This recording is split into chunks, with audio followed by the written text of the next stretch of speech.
Hi, my name is Sarah Keene, and I am a counselor who works with kids and families at Fieldstone Counseling. This is the second part of a series to talk about helping our kids through this coronavirus crisis. So today we're going to talk specifically about how to respond to kids' emotions in the midst of this crisis. In the first video, we talked about some steps for talking with our kids, and we mentioned talking to them about how they're feeling. So this just expands on that a little bit. So a first point of emphasis when we're talking to our kids about their emotions is to listen first, allowing our kids to share their feelings without interrupting, not dismissing their feelings or correcting their feelings at first, but allowing them to just express them clearly. This could be talking, this could be doing different activities, drawing pictures, just in the midst of play with them, but definitely listening first is important. A second point of emphasis would be to affirm feelings that they have that are valid and logical, especially if these are negative feelings like fear or worry, sadness, disappointment. If those feelings are logical and valid responses to the situation, we can affirm those feelings in our kids. For example, it's right to be disappointed if we were looking forward to something that got canceled, like a big sports game or a performance or a vacation or a birthday party. If we're not able to do that thing that we've been working towards or spend time with people that we love, we should be disappointed, and we can feel grateful that we have those gifts, those relationships, and it's okay to feel, in fact, it's good to feel disappointed about the loss of those things. Another feeling that we could affirm would be concern, or even we could call it worry, about keeping our bodies healthy and also about the well-being of others.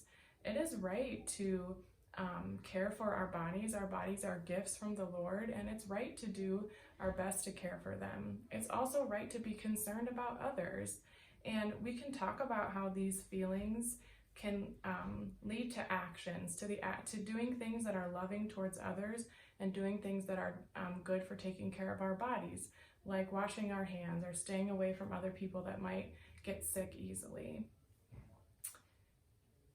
Feelings that might not be founded in truth, we can correct and help our kids work through those feelings. For example, if a child is feeling extremely fearful that they might go to the hospital or they might die if they contract this virus, we can reassure them using facts or data that we've read about the small chances of this happening, especially if they are a healthy young child. But we can correct these feelings using reassuring information about those kinds of things.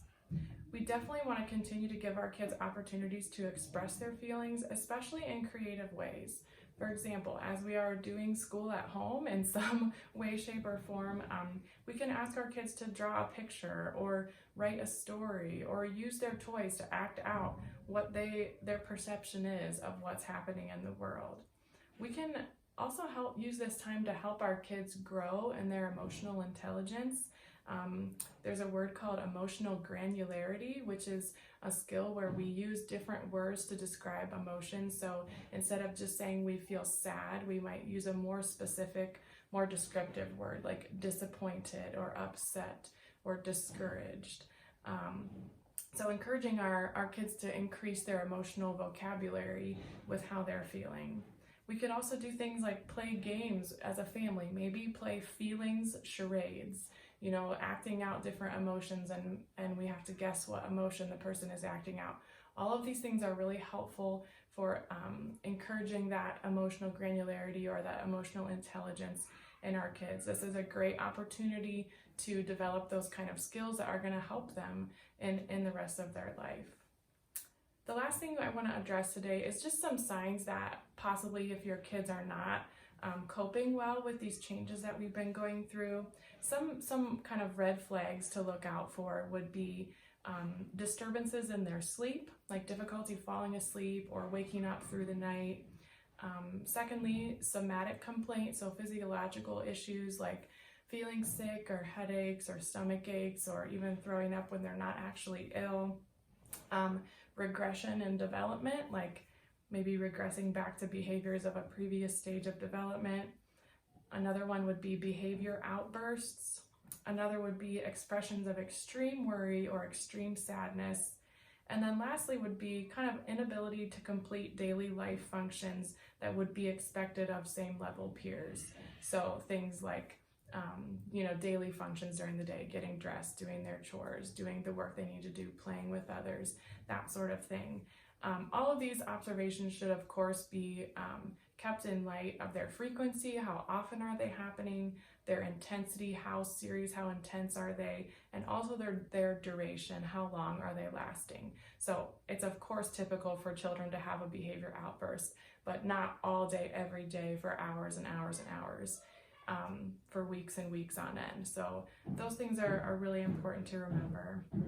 If kind of during this time of uncertainty you're feeling like you or your kids could use a little extra support, at Fieldstone we do offer remote counseling that's on a suggested donation basis. You can check out our website, fieldstonecounseling.org, or email info@fieldstonecounseling.org for more